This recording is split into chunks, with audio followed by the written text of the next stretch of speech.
Hey everybody, TacticAngel here, back on the PlayStation 4 and World Warships Legends. Today I want to bring you a review of HMS Monarch, the Tier 7 Premium Royal Navy Global XP Battleship. As usual, I'll be starting off with some history, talk about what I think about the ship, then some commander choices, hit the stats, and finish off with some gameplay. If you want to skip any part of this review, I should have left some time codes down in the description. So let's just jump into it then. First of all, the history of the ship. But you're thinking, wait a minute, TacticAngel. This ship never existed. True. However, the HMS Monarch, as we see it in the game, is not truly completely without basis. Following World War I, construction of new battleships was largely put to a halt by the Washington Naval Treaty, and then the London Naval Treaty of 1930. This extended the prohibition on creating new battleships until 1937. 2 years before that date, though, the Admiralty started to draw up plans for what would then be a new British battleship, the King George V class. Competing designs were put forward with 14, 15, and 16-inch guns.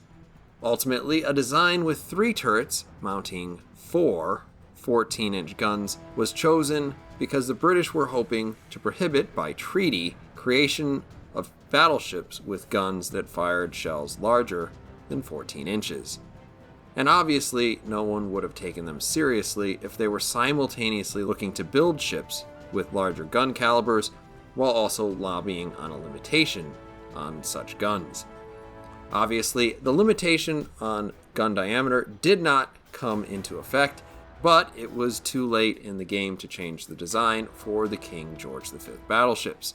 Also, you will notice that the King George V does not come with 4 turrets with 4 guns each, basically because the ship was going to come in significantly overweight.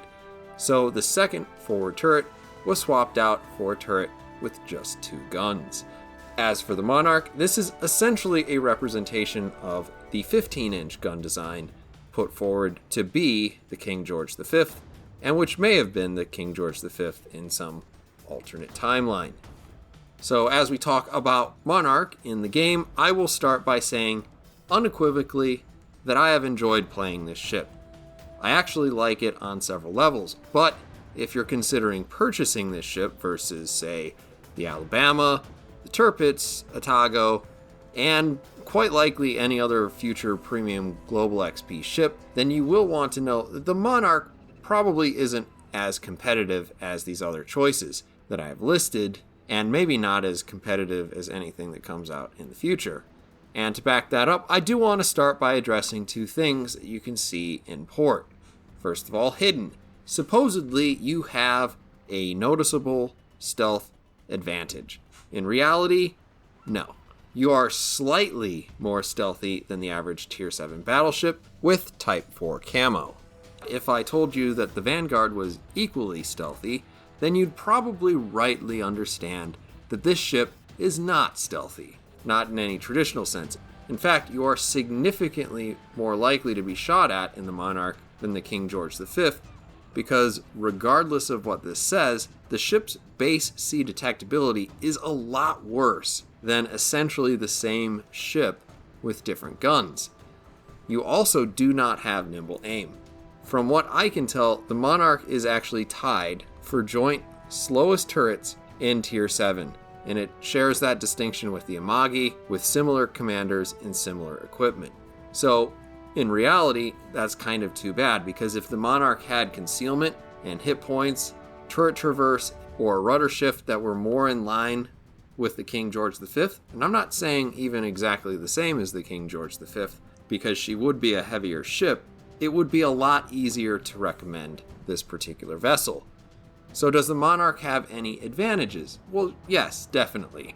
She's a ship for people who enjoy attention, taking a lot of damage, and probably even more staggering amounts of potential damage. It's a playstyle that ends up being a lot like the Nelson, that has a tougher armor scheme at pretty much any angle, but has a weaker heal and less hit points.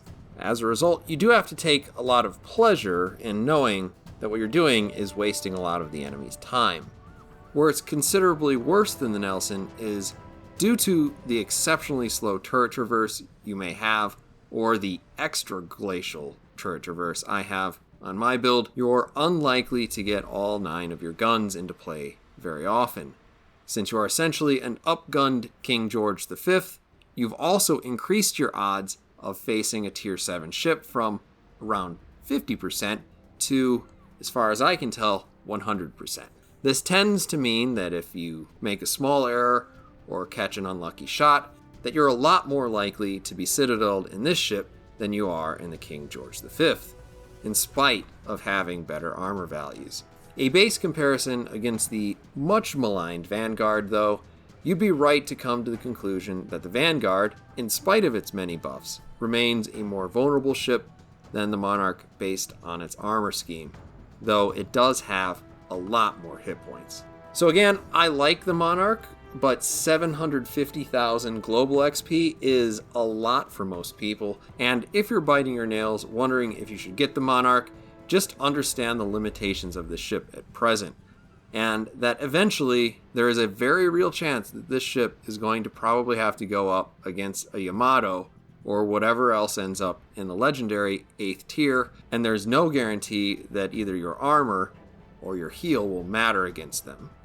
So in terms of commanders, you can probably get rid of some of my problems with this ship by picking Cunningham and praying that he actually has enough accuracy to calm these guns down. But I think you'd be doing yourself a disservice here, because the best thing about this ship, like the Nelson, is the heal.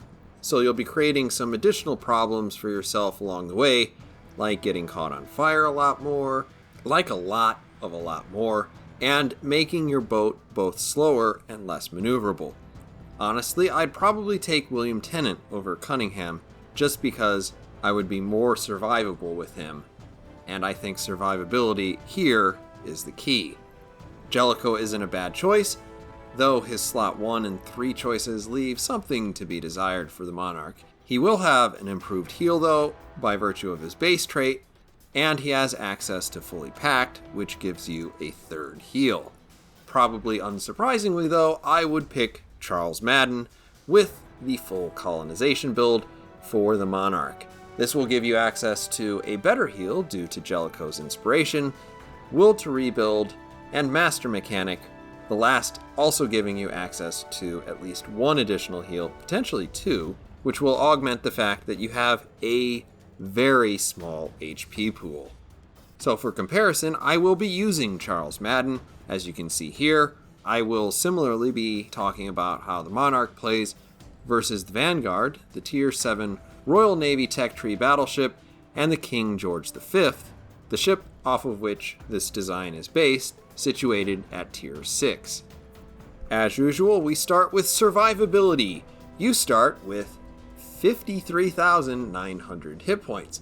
You have 13 to 457 millimeters of armor and a 28% torpedo reduction. At just about 54,000 hit points, you easily have the lowest hit points of any Tier 7 battleships, by about 8,000 hit points actually. In fact, you only have a few hundred hit points more than having the least amount of hit points at Tier 6. This compares unfavorably to the King George V with 60,500 once you've upgraded it, and the Vanguard at 71,700. Your armor is better than either though, which is an improvement of around 75 to 100 millimeters of armor in certain places. For artillery, you are looking at 3x3 381 millimeter guns. They range out to 16.7 kilometers and reload every 21.6 seconds. The 42.9 second turret traverse is abysmal, but your 6,300 damage on HE is pretty good, and the 35% fire chance is alright, all things considered. The 11,900 max AP damage here is pretty much only achievable on cruisers or through incredible luck. Your artillery rating, therefore, is smack dab in the middle of the Vanguard and the King George V.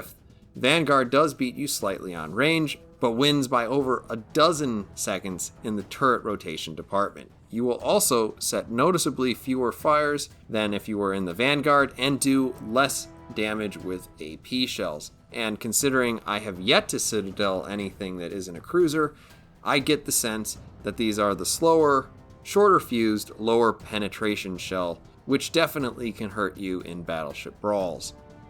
It is probably unsurprising that the King George V would lose out on the damage, range, and reload, but it does hold the edge over the Monarch in terms of its fire chance and turret traverse as well.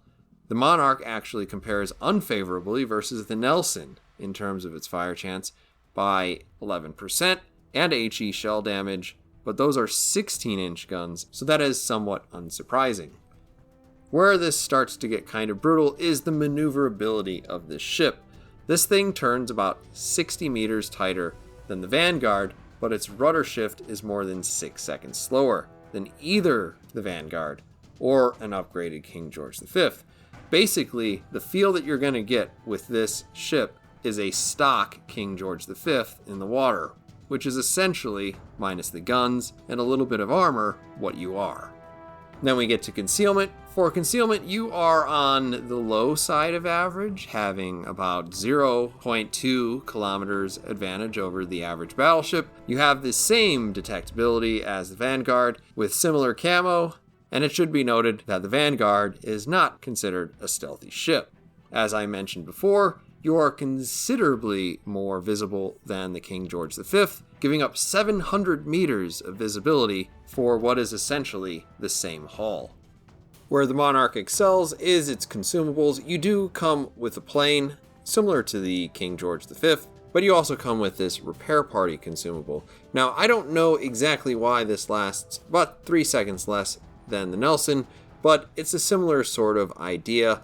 It is full-on ship printing for, in this case, 18.1 seconds. That is due somewhat to Jellicoe. And it is this advantage that you really want to try to exploit as much as possible to make the Monarch really work for you. Alright, so here we go. We're going to get into some gameplay. We're going to be on Land of Fire. I'm in a division with Stashek and JC. And as we get started here, we're going to start moving towards the west side of the map, and then realize, of course, that we don't really want to go to the west. So you'll see me circle back. That's all stuff that we were kind of talking about, basically looking for the biggest fish to fry. Now, since we are in a division with 2 cruisers and a battleship, the funny thing is that usually I end up being the scout. And the reason for that is essentially I can poke my eyes out there without really offering up that much of my team's resources. Because people can shoot at me all day, and I'm really here to take hits. And there's a certain advantage to that, particularly when you're looking at ships that might have a smoke screen, or ships that prefer to do damage from extreme range. Now you see we have located our first person to shoot at. That is the Belfast. I unleash some HE, follow it in there with the shell follow view. That is on preset 1 and 2. Only on preset 1 and 2. One of the advantages to playing Royal Navy battleships like this is you'll sail around a lot with HE loaded for reasons I'll explain in just a minute. But when you run into these pesky little destroyers, then that means that you can often do a just ridiculous amount of damage to them. Now that Belfast has smoked up, and I'm sure he's going to make it his life's goal to just annoy me for the rest of the game. And that's fine, because I'm pretty much going to ignore him and look over here to this Jean Bar. Now, the Monarch is not exactly gifted with incredible damage, but the Jean Bar is going to have a lot of trouble dealing with me, because essentially his guns aren't powerful enough to punch through me if I present any sort of angle to him. So if he were to shoot me right now, there are a couple of places he could hit me that would do a lot of damage. Not much. If I put my bow straight towards him, he's pretty much left with nothing to do except try to shoot HE at me. and shooting HE isn't going to get him anywhere.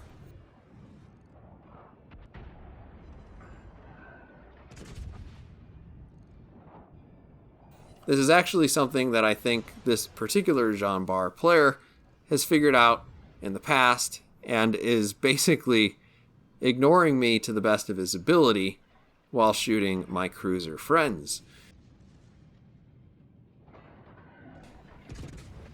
That's fine. I'm going to continue to shoot HE at him, and you can see we're walking away with about 10,000 damage there, which is pretty okay.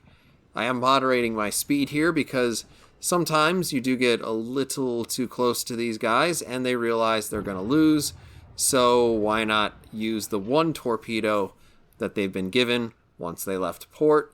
That is, of course, the manually guided torpedo known as their ship. Looking around, I don't have a lot of stuff to do, except maybe chase that Belfast. Probably not a good use of my time, so I decide instead we're going to move over towards this Colorado.